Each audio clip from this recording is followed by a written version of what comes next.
for the afternoon. I know. Okay. Can we start? Can we start? Okay. Good morning, everyone. How are you? It's a beautiful day out. I'll just acknowledge that.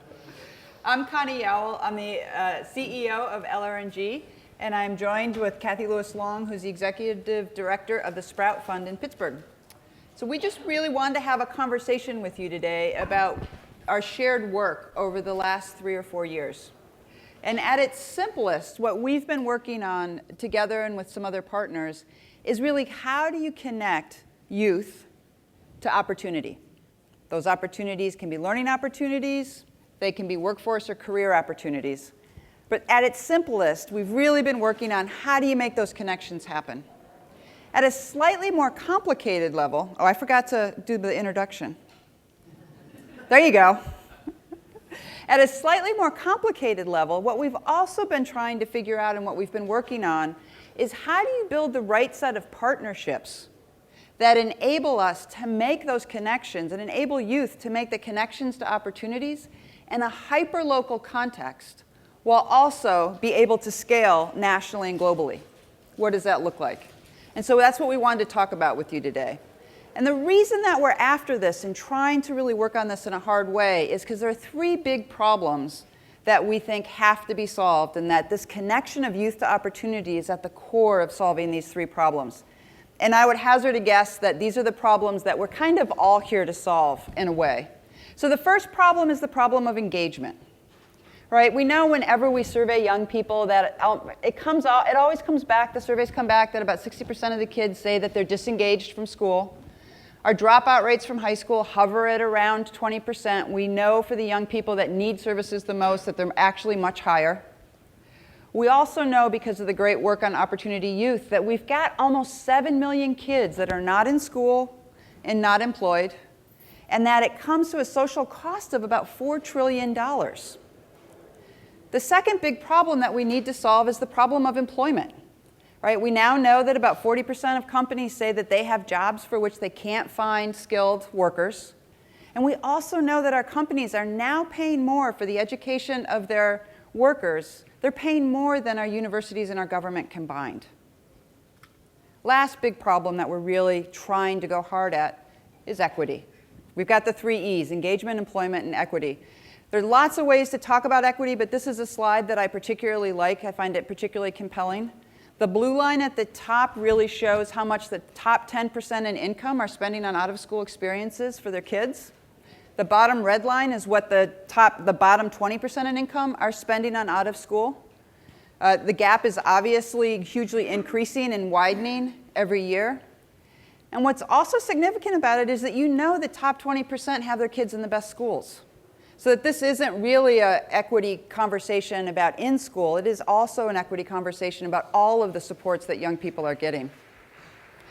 And all of this is happening at the same time that we're really expecting our young people to be leaders in the 21st century.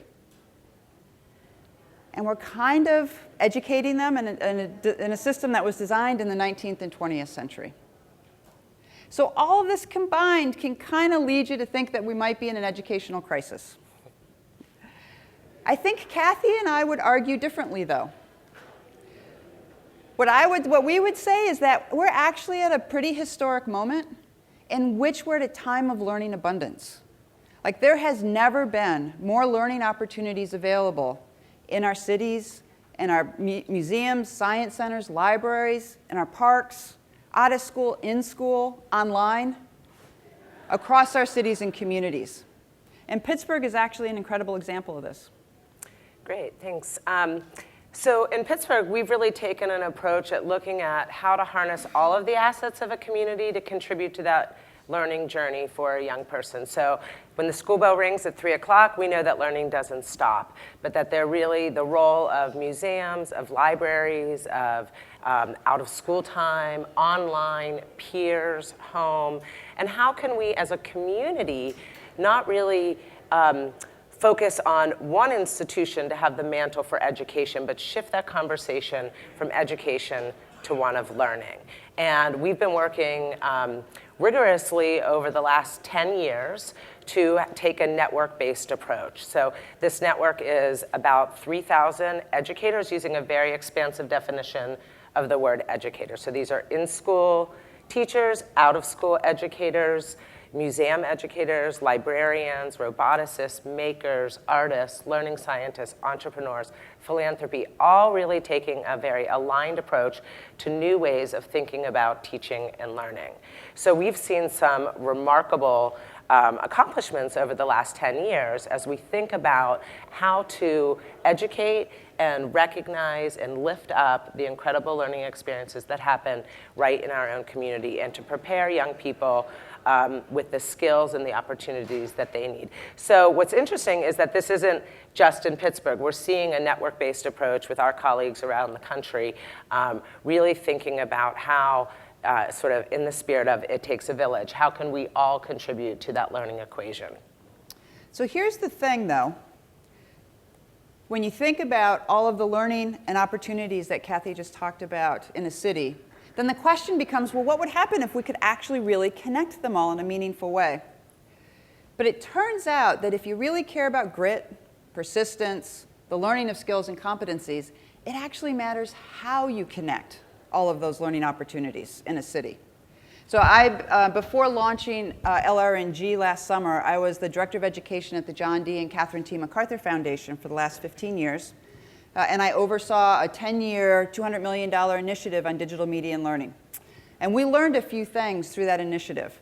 At its simplest, what we learned was in order for the most robust learning to happen, 3 things have to come together for the learner, for the young person. Right? We have to connect the thing that they are most passionate or interested in getting better at. We have to connect that with a peer and mentor community that shares that interest. And then lastly, those 2 things have to be connected to something meaningful and relevant in the real world. And when we bring those 3 things together, what we found across all of our research and design work was that time on task, grit and persistence go way up, and the learning of traditional and 21st century skills also happens. Sounds simple. Here's the caveat. Here's the but. These things are never connected. Right? In the ways that our cities are organized, learning happens in one place, peers are hanging out in another place. Real-world opportunity is actually hard to find. And we see that in our cities and in our communities. Yeah, so clearly we're not lacking for rich learning experiences, but we're still having a lot of obstacles from within our own city. So access to high quality out-of-school time is inequitable. We think about spending on enrichment, frankly, as reflecting the gap between rich and poor kids. And that programs are disconnected. They're disconnected from one another, and more importantly, they're disconnected from real-world opportunities. So the learning experiences are there. They're not there for all. So it's one is equity. They're there, but they're not connecting to real-world opportunities. And so what we're really excited about in our deep work with LRNG is how to connect these experiences that are happening in schools, in museums, in libraries, online, these XPs, to really unlock real-world opportunities. So there's been an incredible, I think, effort locally to create a very robust network of educators that are supporting this work, but we're not unlocking it to that next step. How do you connect the experiences with the skills, with the opportunities? And this is where I think the partnership, and we're really building these experiences so that they can be recognized online through the platform has been really the big opportunity. So we've been working for the last 3 years knowing that places like Pittsburgh have this incredible, rich, on-the-ground, face-to-face network of both learning and opportunities, and yet something's still missing. And so we've really been thinking about what is that lightweight tool set or infrastructure that would enable the network to both be incredibly effective across its program partners, but most importantly, connecting youth to careers. And so that's when I spun out of MacArthur in August, we really started doubling down on LRNG, which is to begin to build this tool set. So let me tell you what we've been working on and what we think needs to happen in order for these rich local networks to take off. So first is, it's really critical that there are a core set of tools that enable any program to be able to make their opportunity, whether it's learning or work-related, visible and accessible to youth. Okay, we call these opportunities experiences, or XPs, because after all, what's more important to the youth than the experience that they're having? So this is an example from our new platform of a XP builder that enables any program, any corporate partner to join us and to make their opportunity visible and transparent to young people.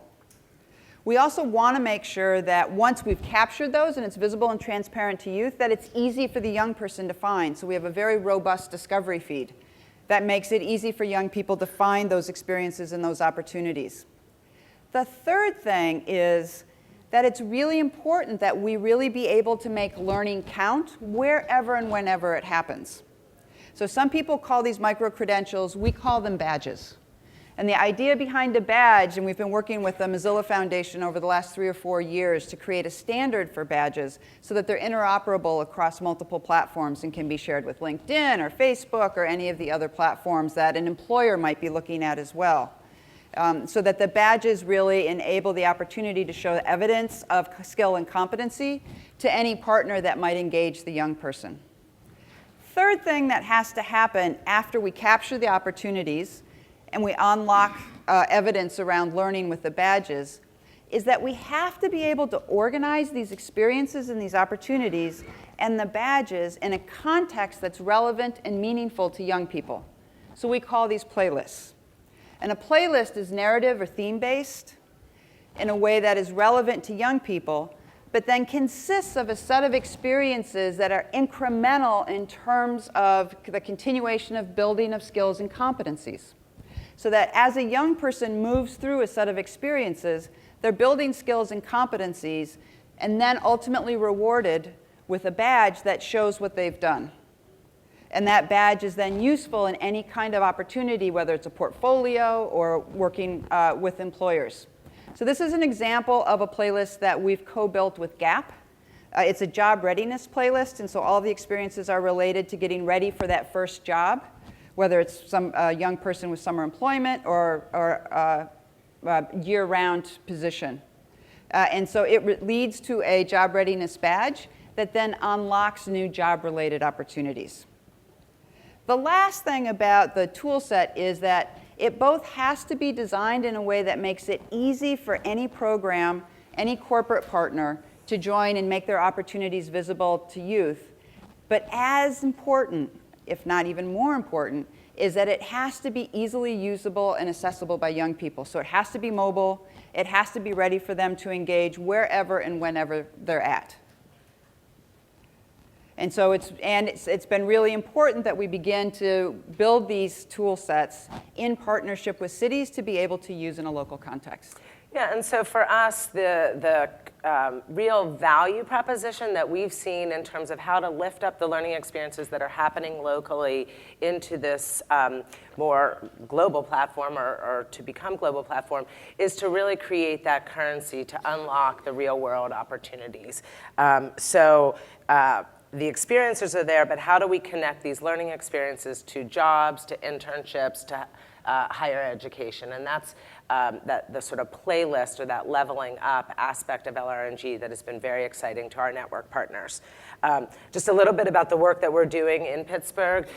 This summer, we'll be bringing on 30 to 40 of our community partners to have their local XPs or some digital XPs be loaded into the platform so that their youth from their summer programs can actually get the experiences recognized through earning of a badge. And one of our enterprising superintendents is here from one of our public schools, Ken, and they have a playlist that they'll be using where their badges will be a part of, that they offer as a part of the district, will be part of the school profile that a young person would use with their college transcript as they're applying for education, for college application. And so when we think about, having a badge sit alongside a college application, it really gives a broader, more holistic view of that learner, which is something that we want to be able to represent. Another one of our projects is with the Three Rivers Investment Board. It's also a career readiness badge.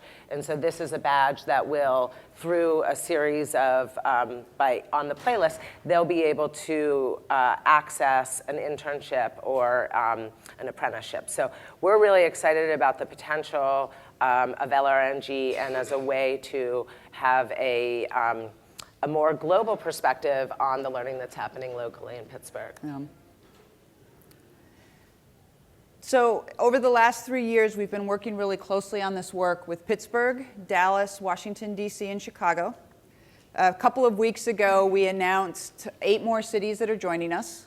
We've got a queue of about 40 more cities that are interested in joining us. We also, similar to working with cities, have been working with national organizations, Boys and Girls Club, YMCA, others, to be able to make their programs visible both in a local context, but then to also sort of scale nationally.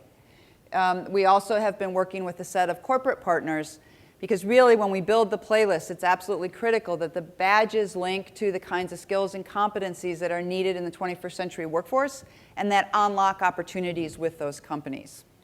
So at the end of the day, what we're really trying to do here is to build that ecosystem, that infrastructure, that enables all of the programs that exist for our young people to be able to connect to each other, and more importantly, to be engaging for young people to find their opportunities, and to have those opportunities actually unlock real-world jobs and internships. And so as we're rolling out this work, working in a variety of different cities, and we've got partners here from Kansas City, and Pittsburgh as well, and San Diego, we would welcome others to join us and to think about making their work visible and accessible to young people in the local context where young people are working, but then also to have the platform enable the scale of that work. And so we'd be happy to answer any questions about the work or any questions about the extraordinary work that's going on in Pittsburgh related to connecting young people to opportunities. So thank you. We appreciate it. Yes. Mm-hmm. Oh, but maybe we have a microphone. And if you could, with your question, maybe just state your name and where you're from. So my name is Christelle. I work for College Track. We're a national organization that helps young people get into college and complete college. We're in Sacramento, California, Colorado, and New Orleans. So I really liked your passion, purpose, peers, and the fact that they're not always connected. Yeah. Could you talk a little bit more, using either Pittsburgh as an example or what you've seen across the nation, around what you're doing for the peers component? Yeah. Do you want me to, so a couple of things for the peers component, and you'll see more of that functionality coming on to the site soon. But the core, what we found from the research, and the core issue around peers is twofold. One is we have a tendency to understand peers as age-related.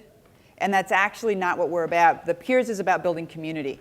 And it's about folks who have a shared interest around the thing that they want to get better at. And so really it is building that interest-driven community that we're after with this work. And so it both happens in local context, but as we build out the sharing feature and connect to where young people are socially engaged, we'll be able to build the peer community that's related to that interest. The second part about peer community is that what we found from the research when we look at interest-driven communities is the role of mentorship in those communities. So when we refer to peer, we're also referring to the ability of peers to mentor each other. And so there's a near-peer component and a near-peer mentoring component that will be critical to the platform as we build that out. I don't know if you wanted to add anything else to that. Okay. Yes. Yep. Hi. My name is Jim Diamond. I work for an organization called EDC. We're a nonprofit research and development organization.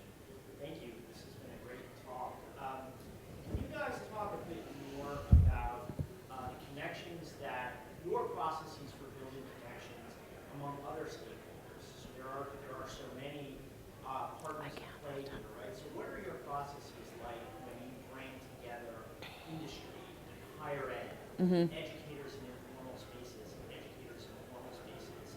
I just wonder if you can talk a bit about what those conversations are like and how you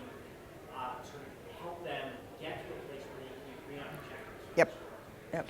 So maybe I'll take Yeah, a go. crack from a Pittsburgh perspective. We've been doing this work as a network, starting informally about 10 years ago. So bringing together people where really around a shared interest to recognize that young kids are learning differently today than you and I probably learn. And so what we really wanted to see was what was the shared value proposition where we could do something together collectively better than each of the organizations or institutions were doing alone. So these are institutions of higher education, again, museums or libraries or philanthropies or the tech sector. This work has evolved over a 10-year period from starting very informally, like let's meet over pancakes and talk, to what do we need? And we've really codified this work over three areas of service. One is people always want support for their work, and financial support. So grant making is a big part of it. What happens when you bump up an entrepreneur with a learning scientist in a classroom? What's possible? Because sometimes that work very often will happen in silos. Another part is really the knowledge sharing and the community building. And the third part is really the storytelling, how to lift up the people, the projects, the ideas. So this is all a part of our network is called the Remake Learning Network. And we've actually codified it in a playbook that shares all of the strategies or the plays that we've taken as a network to develop a more cohesive approach to think collectively around teaching and learning as a region, not as individual innovators or educators. So happy, this is also available online. It's remakelearning.org. Really interesting, kind of similar to like a textbook and a workbook. This is sort of the codification of our approach, but then we have a workbook that allows you to say, I'm an educator interested in STEAM learning and I work in a museum, and you can go through our strategies through that particular point of view. So what we've seen over a 10-year period is that our school districts are changing. There's no better example than that than Superintendent Bart Rocco, who's here in the room. If I might say, it was kind of a failing district at one point in time.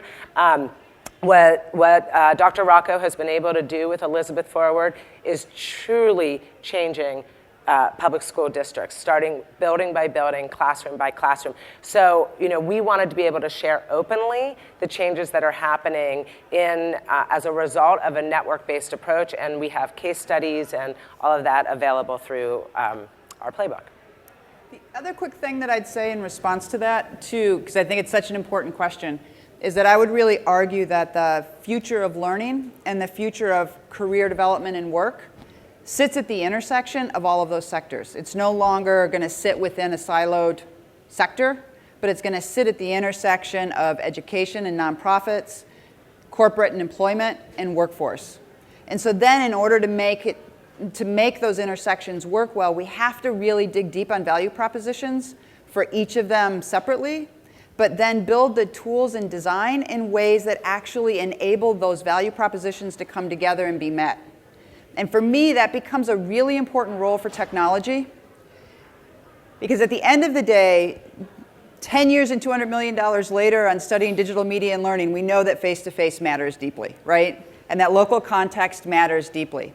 So then you have to think about when and where does technology matter, and how does it matter? And so part of it is enabling the design of these tools in a way that we can peel off and meet value propositions where we need to meet them. So for corporations or for some nonprofits, it may simply be about the data that they need back on how well they're functioning. Technology can enable that. And so there are core things that we're building into this tool set, but that we as a community have to think about in general, which is both how do we really enable the local to happen while using the technology to enable scale and the meeting of value propositions where they need to be met.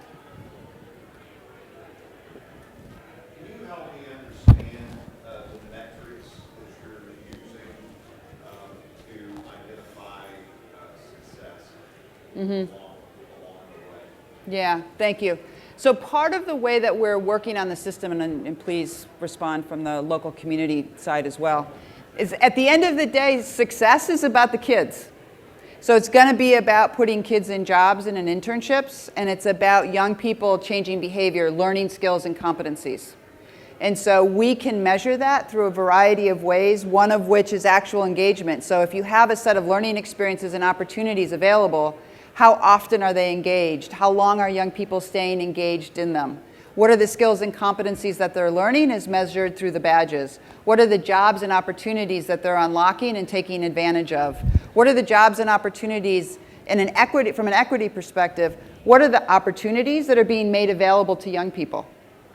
Right, so part of the thing that we want to see change is both the number of opportunities that are made visible to young people and the number of opportunities that are then engaged and activated on by young people. And I would just tout actually Elizabeth Forward as an example. So they've gone from 24 dropouts to 1 dropout. Their summer learning has increased by summer enrollment, correct me if I'm wrong, Dr. Rocco, by 500%. Their math scores are up by 10%. Their school profile has jumped 100 spots. So they're seeing changes in their school performance and in their learners' performance as a result of really taking a different approach to learning, a different approach to how to bring all of the innovators into the community to contribute to the role that you have as a school. One more. Okay, thanks.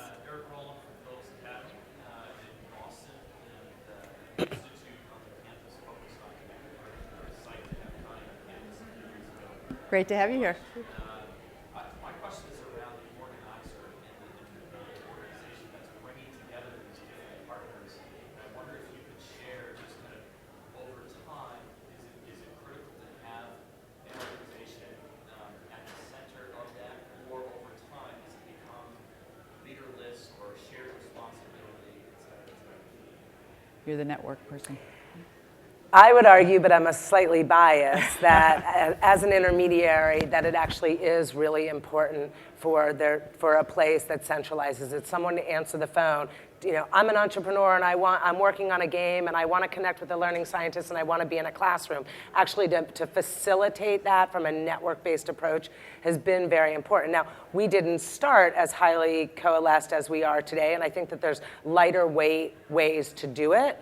But I really think that, you know, everybody is, you know, working in very innovative ways, but to get that bump up, to get that collective impact or that network-based approach, I do think having somebody or an organization that is focused on that has been very important within our own community and our colleagues around the country. And so in each of the cities that we're working in, there's a network partner who's actually organizing that city. It's really critical. Like an anchor organization. Yeah. I think we're out of time. Thank you so much. I appreciate your time today.